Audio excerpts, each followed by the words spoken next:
APCC chief Sharmila నేడు ఢిల్లీలో దీక్షకు దిగనున్నారు. విభజన హామీల అమలు, ఏపీకి ప్రత్యేక హోదా డిమాండ్తో ఒకరోజు దీక్ష చేయనున్నారు. ఇక ఈ దీక్షలో ఏపీ కాంగ్రెస్ నేతలు పాల్గొంటారు. అలాగే ఖర్గే, ఏచూరి సహా విపక్ష నేతలు ఆమెను కలవనున్నారు. అలాగే ఈ నెల 5 నుంచి 11 వరకు షర్మిల పలు జిల్లాల్లో రోడ్ షోలు, సభల్లో పాల్గొంటారు. 5న మడకశిర, 6న మాచర్ల, 7న బాపట్ల, 8వ తేదీన జగ్గారెడ్డిగూడెం, 9న తుని, 10న పాడేరు, 11న నగరిలో పర్యటిస్తారు షర్మిల. ఇక మరోవైపు ఏపీ కాంగ్రెస్ అధ్యక్షురాలు వైఎస్ షర్మిల భద్రతపై కాంగ్రెస్ పార్టీ నేతలు ఆందోళన వ్యక్తం చేస్తున్నారు. వైఎస్ షర్మిలకు భద్రతను పెంచాలి అని కాంగ్రెస్ నేతలు డీజీపీని కోరారు.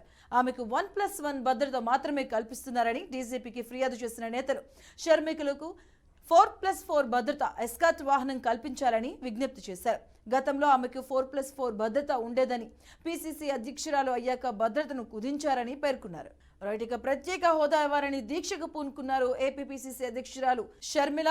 ఏపీ కాంగ్రెస్ నేతలు కూడా దీక్షలో పాల్గొంటున్నారు. ఖర్గే, ఏచూరి సహా పలు విపక్ష నేతలు కూడా షర్మిలను కలవబోతున్నట్టుగా తెలుస్తుంది.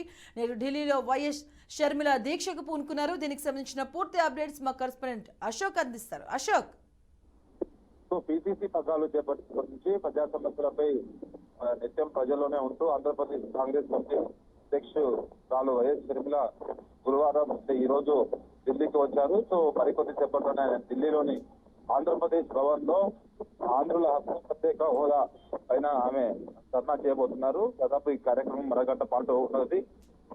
సో గడిచిన 10 సంవత్సరాలుగా కేంద్ర ప్రభుత్వము రాష్ట్రానికి ప్రత్యేక హోదా ఇవ్వట్లేదు. అటు వైసీపీ ప్రభుత్వము, గతంలో ఉన్న టీడీపీ ప్రభుత్వము కేంద్రం నుంచి ప్రత్యేక హోదా తెచ్చుకోవడంలో విఫలమయ్యే ప్రభుత్వం అంటూ ఆమె విమర్శలు చేస్తూ వస్తుంది. సో తాజాగా దానికి సంబంధించి ఢిల్లీ కేంద్రంగా ఆమె ధర్నాకు పూనుకోవాలని ఆమె నిర్ణయం తీసుకుంది. అందులో భాగంగానే మరికొద్ది సేపట్లోనే ఢిల్లీలోని ఆంధ్రప్రదేశ్ భవన్ లో దీనికి సంబంధించిన ధర్నా కార్యక్రమం ఉంటుంది. ఈ కార్యక్రమానికి వైఎస్ షర్మిలతో పాటు మిగతా వర్కింగ్ కమిటీ మెంబర్స్, కాంగ్రెస్ సంబంధించిన ముఖ్య నాయకులు ఈ ధర్నా కార్యక్రమానికి హాజరవుతారు. దాని తర్వాత ఆమె ఈరోజు షెడ్యూల్ చాలా బిజీగా ఉంది. ఆమె చాలా మంది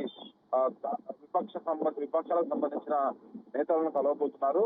సో ఉదయం 9:30కు ఈ ధర్నా కార్యక్రమం, దాని తర్వాత 9:45కి శరద్ పవార్ కలుస్తుంది. తర్వాత 10:15కి తిరుచు శివను కలుస్తారు. తర్వాత సీతారాం యేచూరి, సిపిఎం సంబంధించిన నేతలు సీతారాం యేచూరిని, సో పార్లమెంట్ లోకి వెళ్లి విపక్షాలకు సంబంధించిన నేతలు. Thank you Ashok.